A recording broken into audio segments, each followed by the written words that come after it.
Let's talk about why our economies feel like they're on a roller coaster.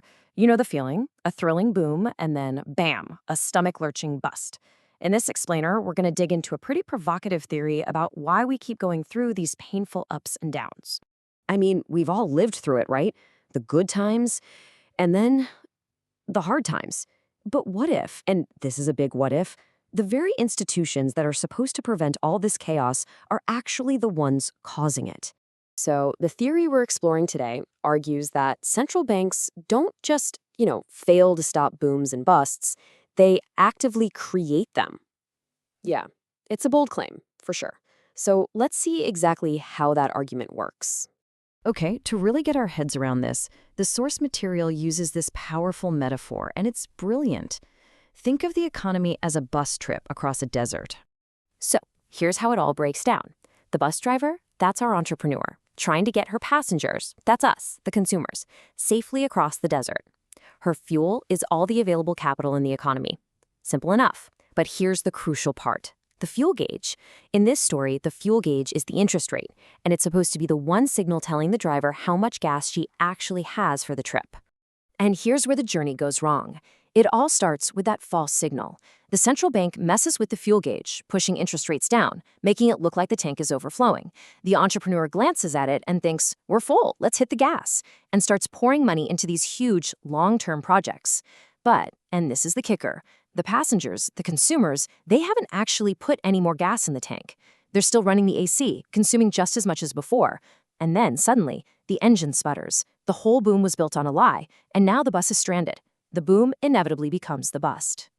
Okay, so that's the metaphor. But how does this play out in the real world? Well, let's look at a perfect real-world example, the dot-com bubble of the late 1990s.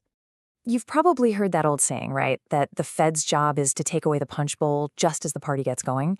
But this theory flips that completely on its head. It argues the Fed is the one who spiked the punch with cheap credit to get the party started in the first place. And wow, what a party it was. I mean, fueled by all this cheap credit, money just flooded into the stock market, especially into those new, exciting dot-com companies. The Nasdaq just exploded, soaring over 400% in just a few years. It was a massive, massive bubble. And if you want to see this spiked punch, well, here it is. Look at the data. The growth rate of the money supply, this thing called MZM, which is basically all the easily spendable cash just sloshing around the economy, it went from a totally calm 2.5% to a complete binge rate of nearly 15%. That was the tampered fuel gauge, sending a powerful and very false signal to absolutely everyone.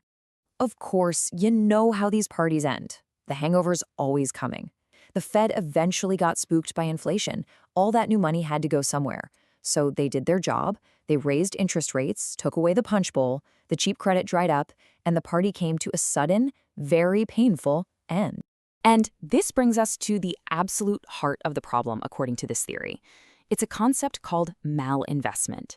See, this isn't just about people getting overexcited and investing too much. It's about investing in the wrong things. These were projects that were basically doomed from the start because the real resources, the actual gas in the tank, were never really there to finish the trip. So, this all begs a pretty big question, doesn't it?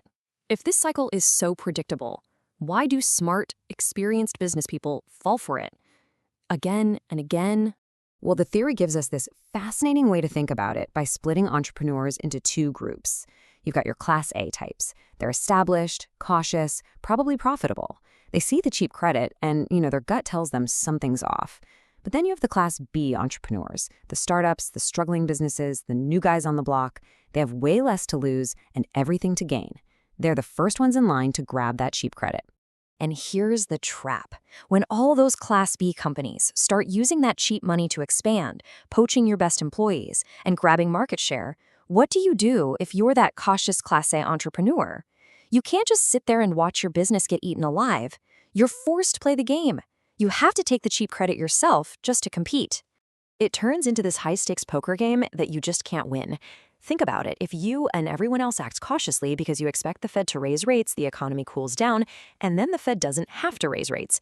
But if you see that easy credit and go all in, you and all your competitors create an overheating economy, which then forces the Fed to hike rates and crash the party.